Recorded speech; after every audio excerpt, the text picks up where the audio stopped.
Good morning everyone, welcome to the class. आज का जो टॉपिक होने वाला है वो पेमेंट ऑफ वेजेस एक्ट पे होगा।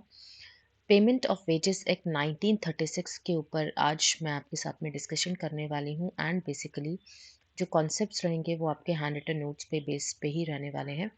और ये बहुत ही ज़्यादा इम्पॉर्टेंट है क्योंकि अगर आप लेबर वेलफेयर के लिए प्रिपेयर कर रहे हो, मैनेजमेंट के लिए हो या फिर कोई भी पीएसयू एग्ज़ाम्स के लिए प्रिपेयर कर रहे हो तो आपके लिए बहुत ही शॉर्ट नोट वाले नोट्स मैंने आप सभी के लिए प्रिपेयर किए हैं और इनसे बाहर कभी भी क्वेश्चन पूछा नहीं जाता है। तो बहुत ही कंसाइज़, बहुत ही शॉर्ट नोट्स मैंने आप सभी के लिए यहाँ पर शेयर कर रही हूँ और आप लोगों को समझा रही हूँ कि पेमेंट ऑफ वेजेस एक्ट है क्या एक्चुअली में। जो एक्ट है, act came into force. Force में कब आया एक्ट? आपका 28 मार्च 1937 में आया। कब आया? 28 मार्च 1937 में। This is your first point. And अगर मैं बात करती हूँ, ये जो एक्ट है ये पहली बार इनेक्ट कब हुआ और कौन से एक्ट के थ्रू हुआ? एक truck act of great Britain था, ठीक है? उसमें ही उसकी ही वजह से पहली बार ये 1931 सॉरी 1831 में इनेक्ट हुआ और पहली बार ये एक्ट 1831 में आया। ठीक है। यहाँ पर अगर मैं वेज सीलिंग अमाउंट की बात करती हूँ, मतलब कि पेमेंट वेजेस एक्ट किसके लिए है? बेसिकली जिनकी सैलरी एक्सीड नहीं करती है 24,000 रुपीज़ पर मंथ, मतलब 24,000 से ज़्यादा जिनकी सैलरी है तो उनके लिए एक्ट नहीं है। ठीक है, उनके लिए एक्ट नहीं है। उनसे कम वालों के लिए पेमेंट ऑफ वेजेस एक्ट लागू होता है। तो वेज सीलिंग ये है, कहती है। नेक्स्ट, एप्रोप्रिएट गवर्नमेंट में after giving 3 months notice for the notification in the official gazette extend the provision of this act। सो यहाँ पर अगर कभी भी एप्रोप्रिएट गवर्नमेंट को कभी भी कुछ भी नोटिफिकेशन ज़्यादा टाइम तक चाहिए या फिर अगर हम देखते हैं कि इसमें जो वर्कर्स हैं वो होने चाहिए, तो एप्रोप्रिएट गवर्नमेंट यहाँ पर 3 मंथ्स का नोटिस देती है टू द ऑफिशियल गेज़ेट अगर वो एक्सटेंड करना चाहे इस पर्टिकुलर एक्ट के प्रोविजन को। कोई भी प्रोविजन हो सकता है वो, तो एप्रोप्रिएट गवर्नमेंट को 3 मंथ का नोटिस देना पड़ता है by the in the official के साथ। ठीक है। सो एप्रोप्रिएट गवर्नमेंट यहाँ पर एक मेन रोल प्ले करती है। ठीक है। सो नेक्स्ट पॉइंट है, सॉरी, ऑब्जेक्टिव्स के बारे में बात करते हैं। तो मेन ऑब्जेक्टिव इसका यही है, पेमेंट ऑफ वेजेस एक्ट सभी सर्टेन क्लासेस के लिए रेगुलेट करता है। पे वेजेस पर्टिकुलर फॉर्म में इंटरवल्स में पेमेंट होनी चाहिए to prevent unauthorise deduction from the wages. ये एक्ट हेल्प भी करता है कि जो भी अनऑथराइज डिडक्शंस हो रहे हैं वेजेस में से उसको भी ये मतलब कट डाउन कर दे। अब अगर मैं बात करती हूँ यहाँ पर एप्रोप्रिएट गवर्नमेंट की, तो एप्रोप्रिएट गवर्नमेंट ही मेन रोल यहाँ पर फाइंड आउट करता है। और अगर मैं एप्रोप्रिएट गवर्नमेंट के अंदर देखो, एप्रोप्रिएट गवर्नमेंट स्टेट और सेंट्रल दोनों ही होता है। ठीक है, स्टेट और सेंट्रल दोनों ही होता है, लेकिन अगर मैं सेंट्रल की बात करती हूँ तो सेंट्रल में जितने भी रेलवे से रिलेटेड हैं, एयरपोर्ट से रिलेटेड ऑर्गेनाइजेशंस हैं, सर्विस माइंस ऑयल फील्ड से रिलेटेड हैं, ये सारे हैंडल कौन करेगा? सेंट्रल गवर्नमेंट हैंडल आउट करती है। आई होप कि आपको ये चीज़ भी क्लियर है। बाकी अगर मैं बात करती हूँ एप्रोप्रिएट गवर्नमेंट की, तो वो एप्रोप्रिएट गवर्नमेंट फिर यहाँ पर रहेगी। Got it? चलिए नेक्स्ट पॉइंट, नेक्स्ट जो स्लाइड है यहाँ पर आपको विजिबल हो रही होगी। वेजेस का इंक्लूड्स वेजेस क्या क्या होती है, सेक्शन 2 में ही बात की गई है। तो एनी अवार्ड और the settlement between the parties और the order of the court. So कोई भी अवार्ड हो, कोई भी सेटलमेंट हो दोनों पार्टीज के बीच में, राइट, वो आपके वेजेस में चला जाएगा। ओवर टाइम वर्क और द हॉलीडेज और एनी पेड और एनी लीव प्रिपेयर पीरियड, कोई भी ओवर टाइम हो, हॉलीडेज हो, लीव पीरियड हो, तो वो भी आपके वेजेस में चला जाएगा। एडिशनल रेम्युनरेशन बोनस भी आ जाएगा। और अगर मैं बात करती हूँ यहाँ पर टर्मिनेशन ऑफ द एम्प्लॉयमेंट को भी यहाँ पे इंक्लूड किया जाता है विद और विदाउट डिडक्शन। विद और विदाउट डिडक्शंस को भी यहाँ पे इंक्लूड किया जाएगा, but does not provide for the time with in which the payment is to be made. So यहाँ पर वैलिडेट नहीं किया गया है कि भाई टाइम पीरियड का वैलिडेशन नहीं यहाँ पर इस पर्टिकुलर पॉइंट में किया गया है। तो वेजेस होते क्या है? साफ सीधी सी बात है, अगर मैं वेजेस की बात करूँ तो कोई भी एक ऐसा पॉइंट जो कि हमेशा मॉनेटरी बेसिस पे हो।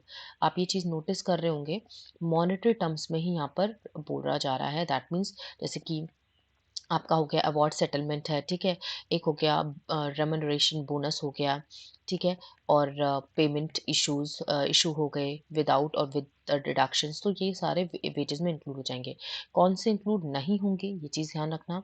House accommodation, supply of light, water, medical attendance, ठीक है? कोई भी एमेनिटी, कोई भी एक ऐसा जनरल और special order by the appropriate government, pension fund, provident fund, travelling allowances, gratuity, ये सारी चीज़ें यहाँ पर इंक्लूड नहीं होगी वेजेस में according to the payment of wages act. Okay, next point ये बात करते हैं।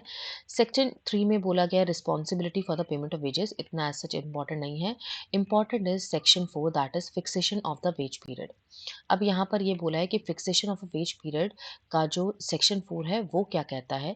Every employee responsible for the fix wage period, हर एक एम्प्लॉय को जो फिक्स वेज पीरियड है वो मिलना चाहिए। Of course no wage period shall exceed 1 month, तो 1 मंथ से ज़्यादा कोई भी वेज पीरियड एक्सीड ना हो, मतलब अगर आप वेजेस आपको नहीं मिल रहे हैं तो 1 मंथ से ज़्यादा वो एक्सीड ना हो, अदरवाइज तो फिर केस हो जाएगा। तो 1 मंथ का यहाँ पर टाइम पीरियड दिया जाता है।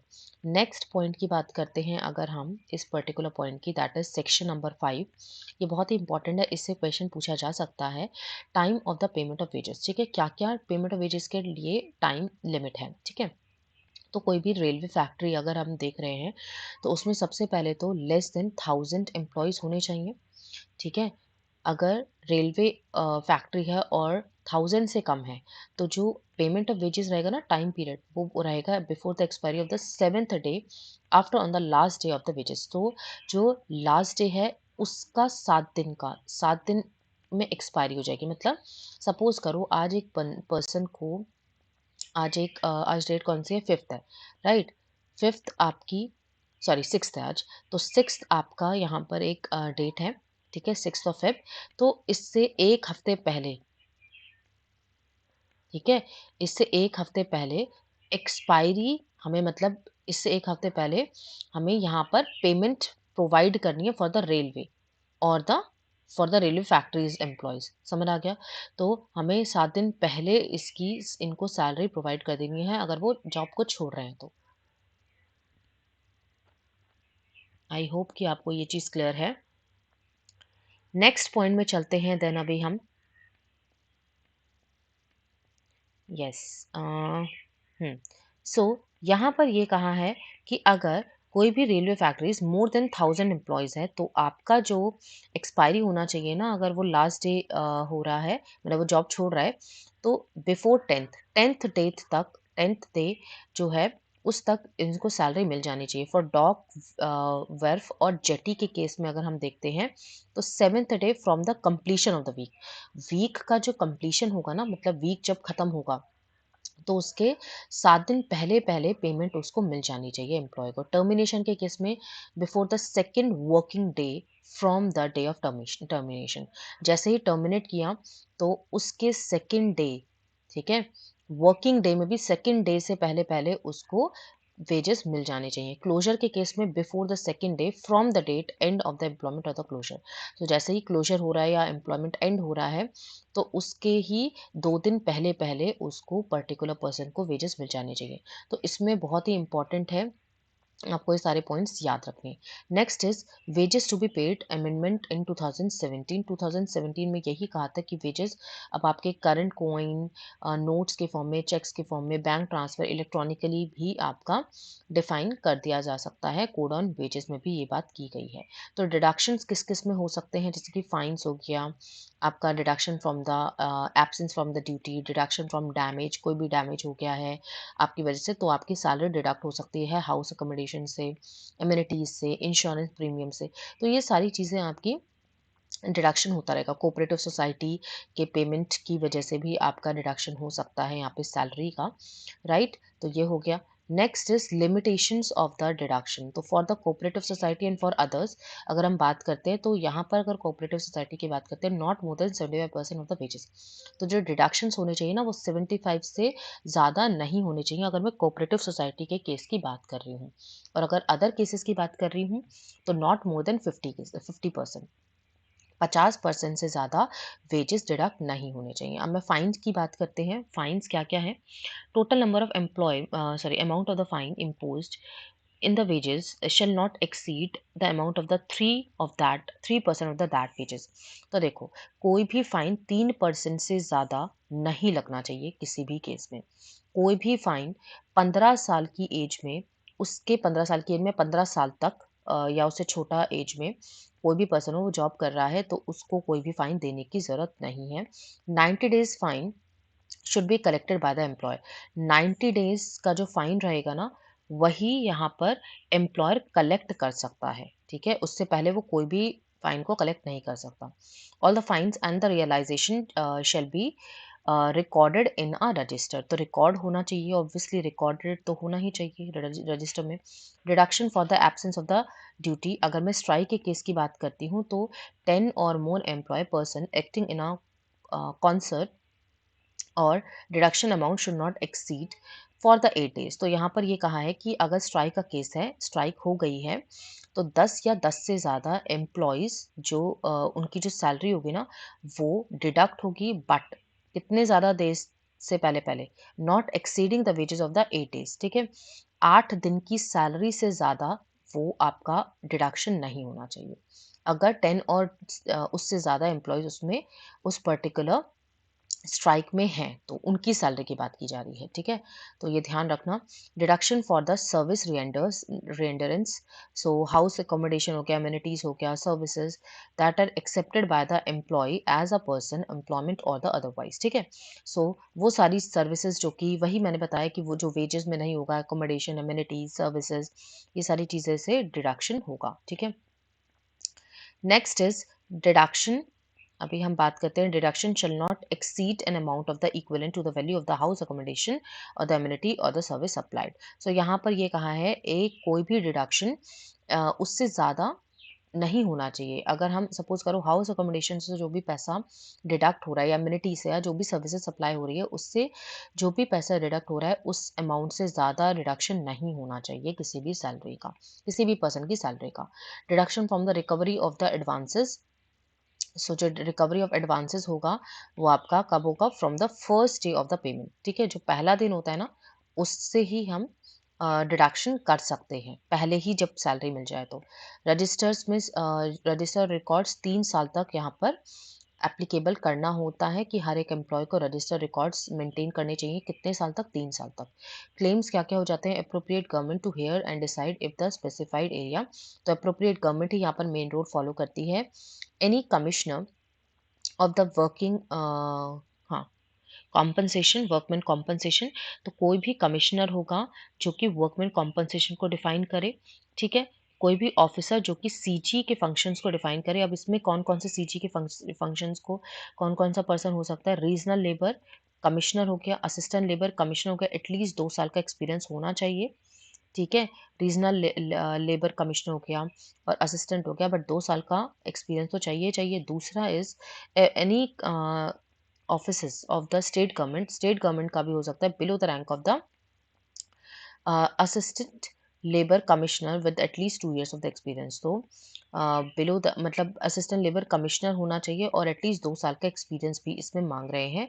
तो ये एक सीजी को, इस फंक्शन को, ये क्लेम्स को एक्सरसाइज कर सकते हैं। ठीक है, next is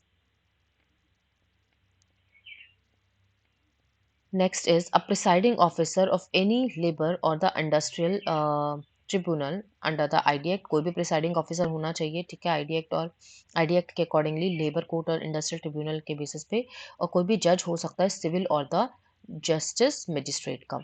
any unreasonable reductions are made by the appropriate government pre-presented within a 12 months of the person and legal practitioner और any officer of the registered trade union और एनी ऑफ द इंस्पेक्टर। सो यहाँ पर यही कहा है कि कोई भी अनरीजनेबल रिडक्शंस जो होंगे ना, वो प्रेजेंट कौन करेगा? With in the 12 months of the होना चाहिए। और एनी लीगल प्रैक्टिशनर मतलब कि आपके, सपोज करो आप एक केस में फंस गए, तो आपके हेल्प के लिए, ठीक है, वो रजिस्टर करेगा, वो होना चाहिए अकॉर्डिंग टू द रजिस्टर और एज एन इंस्पेक्ट।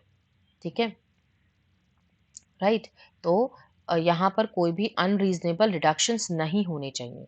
और अगर ऐसा होता है तो 12 मंथ्स का जो प्रेजेंटेशन रहेगा ना, वो आपके फिर एप्रोप्रिएट गवर्नमेंट आपका हेल्प करेंगे और लीगल प्रैक्टिशनर को आप हायर कर सकते हो वहाँ पे और उस केस को आप विन कर सकते हो।